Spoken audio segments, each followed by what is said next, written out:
राधे कृष्ण दोस्तों, कैसे हैं आप लोग। मैं तो एकदम बढ़िया हूँ। आप बताइए, आप कैसे हैं। कहते हैं ना दोस्तों कि अगर आपका भगवान के ऊपर भरोसा है तो भगवान आपका साथ कभी नहीं छोड़ते हैं। इसीलिए उनके ऊपर भरोसा बनाए रखिए और अपनी ज़िंदगी में आगे बढ़ते रहिए। एक बहुत अमीर आदमी रहते हैं जिनका भगवान के ऊपर ना बहुत भरोसा रहता है। वो कोई भी काम करते हैं तो वो भगवान को समर्पित करते हैं। कहते हैं प्रभु तेरा ही दिया है और तू ही बढ़ा रहा है, तो सब तेरा ही है। अच्छा, छोटा भी कोई काम करें, कुछ भी, मतलब उनकी पूरा उनका डेली रूटीन यही था कि छोटे से छोटा खाना खाने में बैठे तो भगवान तेरा दिया है, तुझे समर्पित। हर बात में उनका धन्यवाद देते थे और उनको समर्पित कर देते थे। अब एक बार उनका मन होता है कि चलो समुद्र की यात्रा की जाए। अब यही सोच के वो एक नाव जो होती है, जिसे बोट बोलते हैं, जो समुद्र में यात्रा करते हैं, वो नाव से नहीं, वो बोट उनके लिए जाती है। वो बहुत बड़ी होती है, आप लोग तो जानते ही होंगे। तो वो बुक करते हैं और उस बोट पे वो अकेले ही अपनी यात्रा के लिए निकल जाते हैं। अब यात्रा करते करते रास्ते में बहुत बड़ा तूफान आता है और उस तूफान में वो फंस जाते हैं और पता नहीं कब उनको समझ में नहीं आता है कि उनकी जो नाव थी वो किसी और तरफ मुड़ जाती है।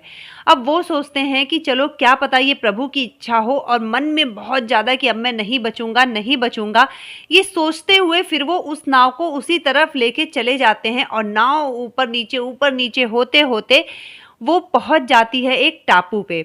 अब उस टापू पे वो देखते एकदम सुनसान रहता है, लेकिन तभी भी उन्होंने भगवान को शुक्रिया कहा और कहा कि हे प्रभु, तूने मुझे सुरक्षित यहाँ पे पहुँचा दिया। अब आप सोचिए उनकी मनस्थिति।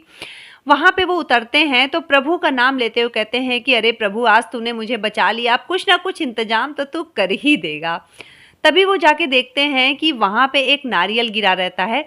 वो उस नारियल को उठाते हैं, किसी तरीके से तोड़ ताड़ के उसका पानी पीते हैं। अंदर नारियल रहता है, उसे खाते हैं।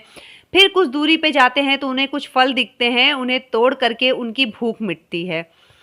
अब वो उसको भी भगवान की कृपा समझ के खुश हो जाते हैं। फिर वो सोचते हैं कि अब मुझे क्या करना चाहिए, यहाँ से तो मैं अभी नहीं निकल सकता, लेकिन मुझे यहाँ रहने के लिए कुछ ना कुछ तो व्यवस्था करनी चाहिए।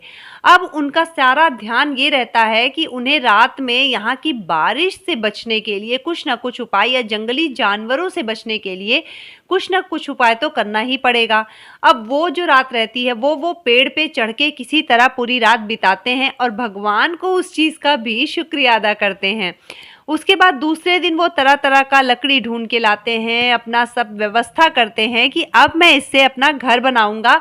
और उसके बाद वो वहाँ पे एक छोटी सी झोपड़ी किसी तरह मेहनत कर करके बना के तैयार करते हैं, और जब तैयार होती है तो वो थक के चूर हो जाते हैं। लेकिन उनकी खुशी का ठिकाना नहीं रहता। वो इतने खुश हो जाते हैं, कहते हैं प्रभु, इतनी प्यारी झोपड़ी मैंने अपने हाथ से बनाई है, चलो प्रभु आओ हम लोग सोते हैं। मतलब वो ऐसा फील करते हैं कि मैं यहाँ अकेले नहीं हूँ, मेरे साथ मेरे भगवान भी हैं। तो वहाँ पे दो लोग, वो जब कुछ खाते तो कहते प्रभु लीजिए आप भी खाइए। अब जब सोने गए वो वहाँ पे तो कहे प्रभु आइए आप भी सो जाइए, और वो जाकर के सो जाते हैं। वो रात उनकी बड़ी अच्छी बीतती है। अब सुबह उठते हैं तो कहते हैं अरे प्रभु उठिए, चलिए साथ में हम वॉक करने चलते हैं। अब वो थोड़ा जाते हैं कि चलो कुछ खाने पीने की व्यवस्था कर ली जाए, क्योंकि यहाँ तो कोई और इंतज़ाम नहीं है, नौकर चाकर नहीं है। अब वो पेड़ पे चढ़ते हैं, फल वल तोड़ते हैं, फिर आते हैं। इसी तरह उनका वहाँ पे कम से कम 1 हफ्ता बीत जाता है। लेकिन उनके मन में ये रहता है कि मैं कब तक यहाँ पे अपनी ज़िंदगी बिता पाऊँगा, क्योंकि यहाँ ये घर तो है नहीं, यहाँ पे जंगली जानवरों का भी डर है, क्या पता वो मुझे किसी दिन खा जाएं। होता ये है एक दिन कि उनको कुछ भी खाने के लिए नहीं मिलता, तो वो कहते हैं कोई बात नहीं प्रभु, तुम्हारी इच्छा, नहीं मिल रहा है कोई बात नहीं। अब वो सोचते हैं कि चलो जो मेरी नाव है जो थोड़ी सी ख़राब हो गई है उसको मैं बनाता हूँ, और बना करके फिर मैं उससे सफ़र करके आगे निकलता हूँ यहाँ से। अब वो नाव को सही करने जाते हैं, लेकिन नाव जो उनकी पूरी तरह डैमेज हो जाती है, पर वो उम्मीद नहीं हारते हैं कि हे प्रभु तू कुछ ना कुछ तो कर ही देगा। अब वो नाव बनाते हैं, नाव थोड़ी सी ठीक ठाक कंडीशन में आती है और वो उसको वहीं पे छोड़ के अपना सोने चले जाते हैं, क्योंकि रात्रि हो जाती है। अब जब सुबह वो उठते हैं तो देखते हैं उनकी नाव वहाँ रहती ही नहीं है, वो कहीं बह चुकी रहती है समुद्र में।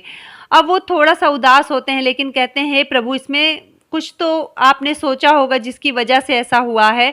वो इसके लिए भी प्रभु को कहते हैं कि प्रभु तू जो करेगा वो अच्छा ही करेगा, तूने कुछ तो सोचा होगा।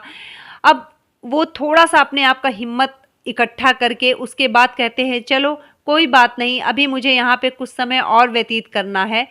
इसी तरह फिर वो जाते हैं अपना नॉर्मल जो जीवन यापन जैसे वहाँ पे कर रहे थे, वहाँ पे अपना जीवन यापन करते हैं। अब एक दिन वो फल तोड़ने के लिए गए रहते हैं, तभी वो आके देखते हैं कि इनकी जो झोपड़ी होती है, इनके सामने ये अपना बाहर फल तोड़ते रहते हैं, वहाँ पर आग लगती है, बिजली गिरती है और उस झोपड़ी में आग लग जाती है।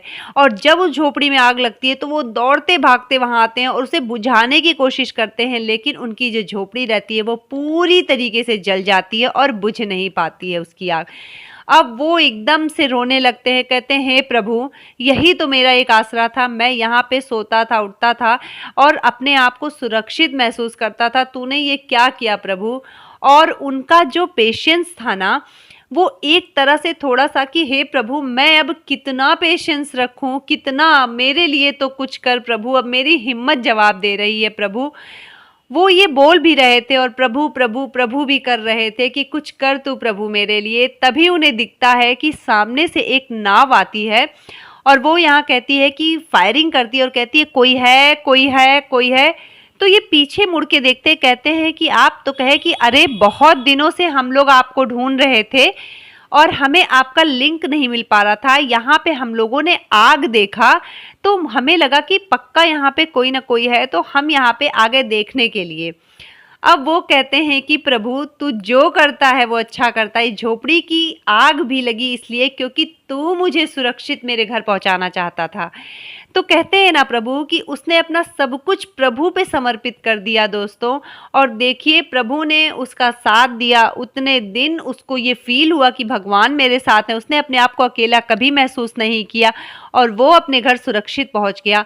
तो मेरी आपसे यही प्रार्थना है कि कभी आप बहुत बुरी स्थिति में अगर जा रहे हैं तो प्रभु का स्मरण बिल्कुल मत छोड़िए, उनको याद करिए और ये फील करिए कि वो आपके साथ हैं, वो आपकी मदद हमेशा के लिए करेंगे, वो आपको कभी अकेला नहीं छोड़ेंगे, वो हमेशा आपके साथ हैं। तो दोस्तों नाम जप करते रहिए और प्रभु के हिसाब से कोई गलत व्यवहार मत करिए। थोड़ा बहुत तो बहुत लोगों से होता है, लेकिन कोशिश करिए कि ना होने पाए। तो दोस्तों मिलते हैं आपसे अगले मोटिवेशनल वीडियो में, करेंगे उसमें अगली स्टोरी के साथ ढेर सारे मोटिवेशन की बातें। नमस्कार, जय श्री।